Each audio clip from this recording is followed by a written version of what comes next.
Hello everyone and welcome to SUNUP. I'm Lyndall Stout. Oklahoma's wheat harvest is really inching along at this point with continued heavy rains and muggy conditions in the fields. So how is that affecting harvest and how is it affecting the overall quality of the crop? For a discussion this morning, here's SUNUP's Curtis Hare with our OSU Extension small grain specialist, Dr. Amanda Silva. Well, the sun is shining right now and it's quite muggy, but Amanda, I'm pretty sure a lot of fields are kind of looking like this for a lot of producers, huh? Yes, we had some fields that were lost due to flooding. We've been getting a lot of rain since April, and even back in May we could see already plants becoming white just because the soil was already getting too saturated. And yes, we see many situations like we are seeing here today, some fields that got drowned out.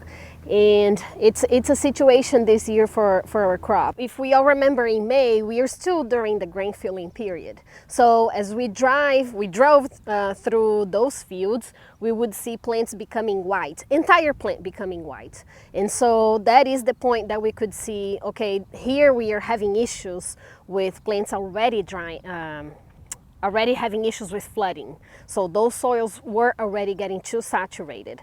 Now we are at a physiological maturity, so the whole plant is already dry. You can see that, and so the moisture conditions in the ground is just preventing us from cutting that wheat.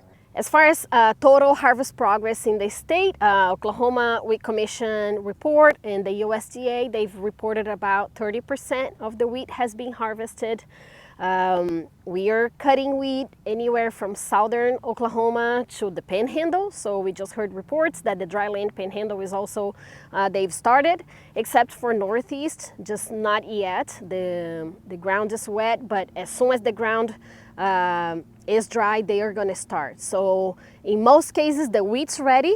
So producers are just waiting for the ground conditions to improve so they can cut wheat. With all this rain, is it affecting test weights at all?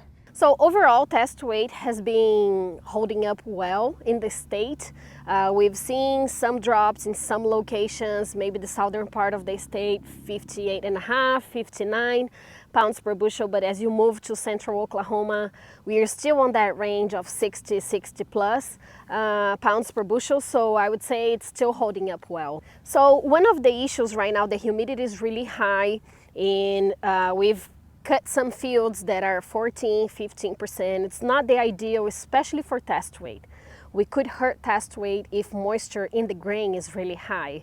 And it could be some situations in some cases, but the ideal thing is the ground is gonna dry out, the moisture is gonna lower a little bit, and we won't have issues with test weight.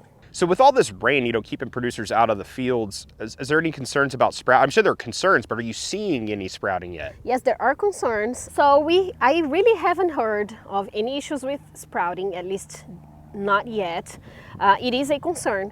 Every year when we have situations like this, that the wheat's ready, but the ground's not ready, and if we get days that are really that are warm but cloudy, we could have issues with the seed germinating while it's still in the head. So that is the sprouting, and it could affect quality. But again, I have not heard of any reports yet, and I would love to know if any producer is seeing that in their field. Shifting away from harvest, it's always an exciting time for you and for producers in the state because your data set for the wheat variety trials is available, right? Yes, it's an exciting time for the program because everything we've done during the growing season, it's the time that we can really learn more about the varieties that we are testing in the program, about the management practices that we are comparing in the program, and every time, so we'll cut the plots. We've been having to adjust test weight, but we post the results as soon as possible on the wheat website. Well, thanks, Amanda. We hope things dry out and producers are able to get the wheat in the bin. Thank you. All right, Dr. Amanda Silva, OSU Extension Small Grain Specialist here at Oklahoma State University. If you would like a link to Amanda's data set, just go to our website, sunup.okstate.edu.